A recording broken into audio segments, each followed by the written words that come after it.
கர்த்தருடைய பரிசுத்த நாமத்திற்கு மகிமை உண்டாவதாக. தேவன் அருளியப்ப மினிஸ்ட்ரி மூலமாக உங்களோடு தொடர்பு கொள்வதிலும் இந்த மகிழ்ச்சி அடைகிறோம். இன்றைக்கும் இந்த நாளிலும் தேவன் நமக்கு கொடுக்கிற வார்த்தை அப்போஸ்தலர் 3ஆம் அதிகாரம் 26ஆம் வசனம். அவர் உங்கள் எல்லாரையும் உங்கள் பொல்லாங்குகளிலிருந்து விலக்கி உங்களை ஆசீர்வதிக்கும்படி தேவன் தம்முடைய பிள்ளையாகிய இயேசுவை எழுப்பி முதலாவது உங்களிடத்திற்கே அவரை அனுப்பினார் என்றான். ஹல்லேலூயா. கிறிஸ்துவுக்குள் பிரியமானவர்களே, கர்த்தருடைய வார்த்தை சொல்லுகிறது, அவர் உங்கள் எல்லாரையும் உங்கள் பொல்லாங்குகளிலிருந்து விலக்கி உங்களை ஆசீர்வதிக்கும்படி தேவன் தம்முடைய பிள்ளையாகிய இயேசுவை எழுப்பினார் என்று நாம் பார்க்கிறோம். பிரியமானவர்களே, நம்முடைய வாழ்க்கையிலே நம்மை ஆசீர்வதிக்கும்படியாக இயேசு கிறிஸ்து வந்தார். அதற்காகவே தேவன் அவரை அனுப்பினார். பிரியமானவர்களே, நம்முடைய வாழ்க்கையிலே நாம் ஆசீர்வதிக்கப்பட வேண்டும் என்பது தேவனுடைய விருப்பம். ஹல்லேலூயா. எப்பொழுது நம்முடைய வாழ்க்கையிலே ஆசீர்வாதங்கள் வரும்? பொல்லாங்கான காரியங்களிலிருந்து விலகி வாழும்போது. உங்கள் பொல்லாங்குகளிலிருந்து விலக்கி உங்களை ஆசீர்வதிக்கும்படி தேவன் தம்முடைய பிள்ளையாகி இயேசுவை எழுப்பினார். பிரியமானவர்களே, நம்முடைய வாழ்க்கையில் உள்ள பொல்லாங்கான காரியங்களை நீக்கி ஆசீர்வதிக்க இயேசு கிறிஸ்து வந்தார். ஹல்லேலூயா. வேதத்திலே வாசிக்கிறோம், மனுஷருடைய இருதயத்துக்குள்ளிருந்து பொல்லாத சிந்தனைகளும் விபச்சாரங்களும் வேசித்தனங்களும் கொலை பாதகங்களும் களவுகளும் பொருளாசைகளும் துஷ்டத்தனங்களும் கபடும் காம விகாரமும் வன்கண்ணும் தூஷணமும் பெருமையும் மதிகேடும் புறப்பட்டு வரும் என்று வேத வசனம் கூறுகிறது. பொல்லாங்கானவைகளாகிய இவைகளெல்லாம் உள்ளத்திலிருந்து புறப்பட்டு மனுஷனை தீட்டுப்படுத்தும் என்று பார்க்கிறோம். பிரியமானவர்களே, நம்முடைய வாழ்க்கையிலே இயேசு கிறிஸ்து நம்மை ஆசீர்வதிக்க நம்முடைய வாழ்க்கையிலே தீட்டான காரியங்கள் நமக்குள்ளே இருக்கக்கூடாது. ஹல்லேலூயா.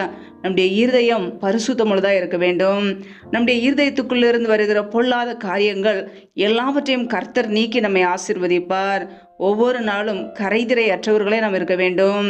உலக காரியங்களை வெறுத்து, உலக இச்சைகளை வெறுத்து, உலக பாவத்தை வெறுத்து நம் இயேசு கிறிஸ்துவை நோக்கி பார்க்கும் பொழுது, பொல்லாங்கான காரியங்களிலிருந்து விலகி வாழும்போது தேவன் நம்மை ஆசீர்வதிக்கிறவராக இருக்கிறார். ஹல்லேலூயா. வேதம் சொல்கிறது, நாவை அடக்க ஒரு மனுஷனாலும் கூடாது, அது அடங்காத பொல்லாங்குள்ளதும் சாவுக்கேதுவான விஷம் நிறைந்ததுமாய் இருக்கிறது என்று பார்க்கிறோம். பிரியமானவர்களே, நாவானது பொல்லாங்கு நிறைந்தது, அது சாவுக்கேதுவான விஷம் நிறைந்தது. இன்றைக்கு அனைவருடைய வாழ்க்கையிலே தேவனை துதிப்பார்கள், அதே நாவினாலே மற்ற மனிதர்களை சபிப்பார்கள். பிரியமானவர்களே, துதித்தலும் சபித்தலும் ஒரே வாயிலிருந்து புறப்படக்கூடாது.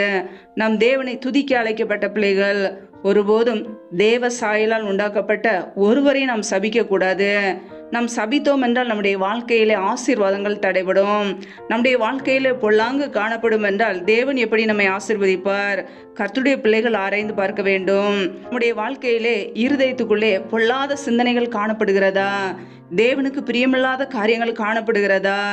நம்முடைய நாவினாலே மற்ற யாரையாவது நாம் சபித்திருக்கிறோமா? நமக்குள்ளே பொல்லாங்கான காரியங்கள் இருக்கிறதா என்பதை ஆராய்ந்து பார்க்க வேண்டும்.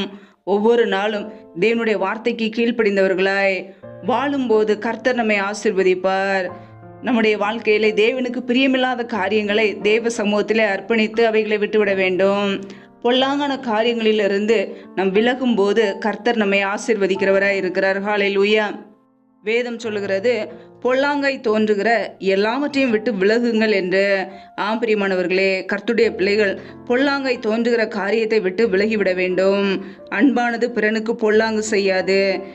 பிரியமானவர்களே, நமக்குள்ளே அன்பின் கனி காணப்படும் என்றால் நம் யாருக்கும் பொல்லாங்கு நினைக்க மாட்டோம், தீமை நினைக்க மாட்டோம். பிரியமானவர்களே, கர்த்தருடைய பிள்ளைகளாய் என்னுடைய வார்த்தைக்கு கீழ்ப்படிந்து வாழ்வோம். பொல்லாங்கான காரியத்திலிருந்து விலகி வாழ்வோம். கர்த்தர் நம்மை ஆசீர்வதித்து பெருக பண்ணுவார். நம்முடைய குடும்பங்களை ஆசீர்வதிப்பார். நாம் செய்கிற வேலைகளை தொழில்களை ஆசீர்வதித்து பெருக பண்ணுவார். நம்முடைய வாழ்க்கையில் உள்ள எல்லா கடன் பிரச்சனைகளையும் கர்த்தர் மாற்றி போடுவார். ஹல்லேலூயா. அவர் நம்மை ஆசீர்வதிக்க வல்லமை உள்ளவர். பொல்லாங்கான காரியங்களிலிருந்து விலக்கி நம்மை ஆசீர்வதிப்பார். நாம் அவருடைய சமூகத்திலே நம்மை அர்ப்பணிப்போம். தேவனுக்கு பிரியமில்லாத காரியங்கள் பாவங்கள் எல்லாவற்றையும் அறிக்கையிட்டு அவைகளை விட்டு விடுவோம். மனம் திரும்பி வாழும்போது பரிபூரண ஆசீர்வாதங்களை நான் பெற்றுக்கொள்ள முடியும். ஹல்லேலூயா. கர்த்தர் தாமே இந்த வார்த்தைகளின்படி உங்களை ஆசீர்வதிப்பாராக. ஆமேன். நம்மை நாமே அவருடைய சமூகத்திலே தாழ்த்தி அர்ப்பணித்து ஜெபிப்போம். ஜெபம். எங்களை அதிகமாய் நேசிக்கிற எங்கள் அன்பின் பரலோக தகப்பனே, மை துதிக்கிறோம், ஸ்தோத்திரிக்கிறோம் அப்பா. இந்த நாளில் கூட நம்முடைய வார்த்தைகளோடு எங்களோடு பேசினீரே, அதற்காக ஸ்தோத்திரம். ஒவ்வொரு நாளும் எங்களை பத்திரமாய் பாதுகாத்து வைத்திருக்கிறீரே, அதற்காக நன்றி. ஒவ்வொரு நாளும் எங்களை ஜீவனோடு வைத்திருக்கிறீரே, நன்றி அப்பா. எங்களுடைய தேவைகளை சந்திக்கிறீரே, நன்றி. உண்ணவும் உடுக்கவும் தங்குவதற்கு இடமும் கொடுத்து எங்களை பாதுகாக்கிறீரே, நன்றி அப்பா. இணைந்திருக்கிற ஒவ்வொரு குடும்பங்களையும் உடைய கரங்களில் அர்ப்பணிக்கிறோம். என் தேவன் தாமே ஒவ்வொரு குடும்பங்களையும் பாதுகாத்துக் கொள்வீராக, ஆசீர்வதிப்பீராக. யாரெல்லாம் பலவீனத்தோடு சோர்வோடு வியாதியோடு கஷ்டப்படுகிறார்களோ, என் தேவன் நல்ல சுகத்தை கொடுங்க, பலத்தை கொடுங்க, ஆரோக்கியத்தை கட்டளையிடுங்கப்பா. எந்தெந்த குடும்பங்களிலெல்லாம் என்னென்ன தேவைகளுக்காக ஜெபிக்கிறார்களோ எல்லா தேவைகளையும் சந்திங்கப்பா. கடன் பிரச்சனைகளை மாற்றி ஆசீர்வதிங்க. கையின் பிரயாசங்களை வர்த்திய பண்ணுங்க. ஒவ்வொரு நாளும் உமக்கு பிரியமுள்ள வாழ்க்கை வாழ எங்களை அர்ப்பணிக்கிறோம். இந்த இரவு நேரத்தில் இன்பமான தூக்கத்தை தாங்க. சத்துரு கொண்டு வருகிற எல்லா போராட்டங்கள் பிரச்சனைகளுக்கு விலக்கி பிள்ளைகளை பாதுகாத்து கொள்ளுங்க. யாரெல்லாம் திருமண காரியங்களுக்காக ஜெபிக்கிறார்களோ, திருமண தடைகள் எல்லாவற்றையும் நீக்கி கர்த்ததாமே பிள்ளைகளை ஆசீர்வதிப்பீராக. யாரெல்லாம் கர்ப்பத்தின் கனிக்காக ஜெபிக்கிறார்களோ, என் தேவன் அந்த குடும்பத்தை ஆசீர்வதிங்கப்பா. பிள்ளைகள் கர்த்தரால் ஒரு சுதந்திரம், கர்ப்பத்தின் கனி அவரால் கிடைக்கும் பலன் என்று வேதத்தில் நாங்கள் வாசிக்கிறோம். கர்ப்பத்தின் கனியில் உள்ள தடைகளை எல்லாம் நீக்கி ஆசீர்வதிங்க. அப்படியே கரங்களில் அர்ப்பணிக்கிறோம். எந்தெந்த குடும்பங்களிலெல்லாம் திக்கற்றவர்களாய் தனிமையோடு வாழ்கிறார்களோ, என் தேவன் அந்த குடும்பங்களுடைய எல்லா தேவைகளும் சந்திங்க. பரிபூரண நன்மைனால் நிரப்புங்கப்பா. அப்படியே கரங்களிலே தாழ்த்தி ஒப்பொழுது ஜெபிக்கிறோம். நீரே எங்களுக்கு பாதுகாப்பு, நீரே எங்களுக்கு அடைக்கலாம், நீரே எங்களுக்கு கோட்டையுமாய் இருக்கிறீர். உண்மையே நாங்கள் நம்பி இருக்கிறோம். முற்றிலுமாக தாழ்த்தி ஜெபிக்கிறோம். எல்லா துதி கன மகிமையெல்லாம் ஒருவருக்கே செலுத்துகிறோம். ஏசு கிறிஸ்துவின் மூலம் ஜெபிக்கிறோம் ஜீவனுள்ள நல்ல பிதாவே, ஆமேன். கர்த்தர் தாமே உங்களையும் உங்கள் குடும்பங்களையும் ஆசீர்வதிப்பாராக. ஆமேன். Thanks for watching. Please subscribe our channel. Click the like and share.